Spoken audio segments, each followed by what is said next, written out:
फासरिया साहब बोल के गए हैं कि हमें सोसाइटी और कास्ट में क्या डिफरेंस है।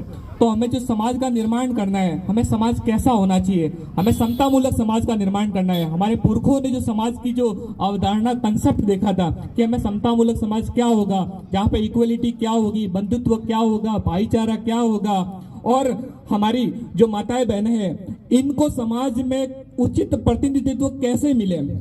आज जो माताएं बहनें हैं जो अपनी जगह नहीं ढूंढ पा रही है, उनको ये नहीं पता है कि उनका बैठने की जगह क्या है। आजकल हमारी माताएं बहनें अभी बहुत मुश्किल से ये यहाँ पे चेयर पे बैठ पा रही है। ये माताएं बहनें दूर दराज से देखती है, घूंघट में देखती है। हमने उनको समाज में उस जगह पे बिठा दिया है जहां से मतलब उनको बाहर निकलना और समाज में उचित प्रतिनिधित्व देना, तभी समाज का निर्माण होगा। हमारे समाज के निर्माण से ही हमारी राज्य, देश और संस्कृति का निर्माण होगा। हम संस्कृति की बात बहुत करते हैं, हमारी संस्कृति, हम संस्कृति के नाम पर आडंबरों को थोपते हैं, हम घूंघट प्रथा को थोपते हैं, हम साटा प्रथा को थोपते हैं, हम लड़कियों को, बच्चियों को उनकी शिक्षा से रोकते हैं, हम उनको जज कैसे करते हैं कि वो कपड़े क्या पहनती है, हम उनको जज कैसे करते हैं वो घूमती कैसे। हम ये नहीं देखते कि उनका विकास कैसे करना है, उन्हें समाज में आगे कैसे बढ़ाना है। हमें अपने जो आधा भाग है उसको जब तक हम उचित प्रतिनिधित्व नहीं देंगे तब तक हमारा जो ये जो कारवा है, जो हमारे सामाजिक पुरखों का जो कारवा है, जो हमारे समतामूलक समाज का हमने जो मिशन देखा, हमने जो सपना देखा, वो कभी साकार नहीं होगा। हम कई बार देखते हैं कि शिक्षा बचाओ, हम शिक्षा के बारे में बात करते हैं, हम लोकतंत्र के बारे में बात करते हैं। हमने लोकतंत्र के लिए किया क्या है? एक पव्वे में वोट दे दिया। हम ये नहीं जानते कि लोकतंत्र है क्या।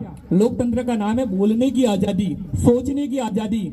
आप अपनी बातों को पहुंचाओ, आपको जो कहना है वो बात रख सको, लेकिन संवैधानिक दायरे में रहकर, संवैधानिक दायरे में रहकर ही आपको अपनी बातें करनी चाहिए।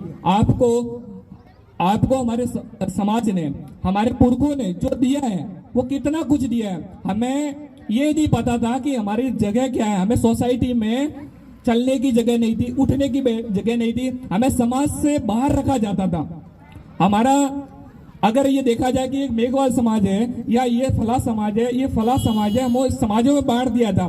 तो ये जो दलित समाज है उसको समाज के गांव एक होता था, उससे बाहर रखा जाता था कि उनको इसलिए इस हालात में रख दिया था, इतना डिस्क्रिमिनेट कर दिया था, इतना लिंग भेद, इतना जातिवाद, इतना रेसिज्म था कि वो समाज में मतलब गांव में उसकी जगह नहीं थी, उनके बाहर घर होते थे। क्यों? कि उनका काम चमड़े का था और उनको जाति से एक टैग बना दिया।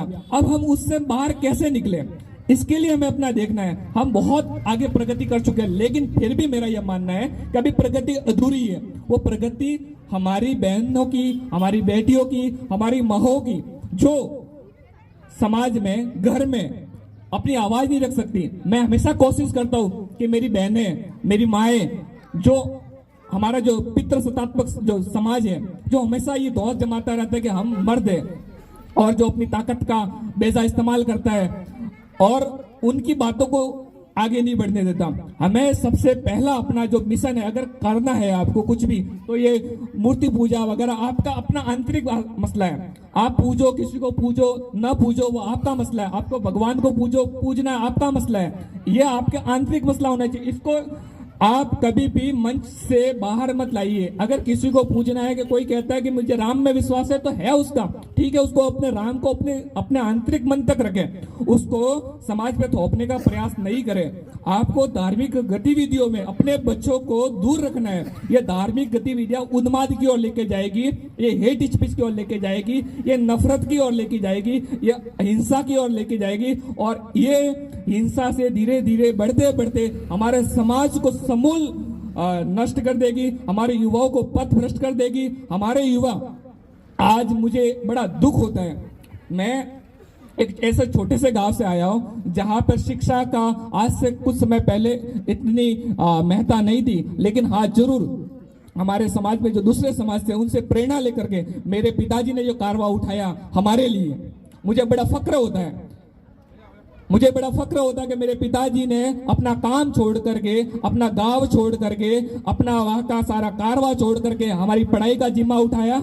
मेरे पिताजी मेरे सामने बैठे, मुझे बड़ा गर्व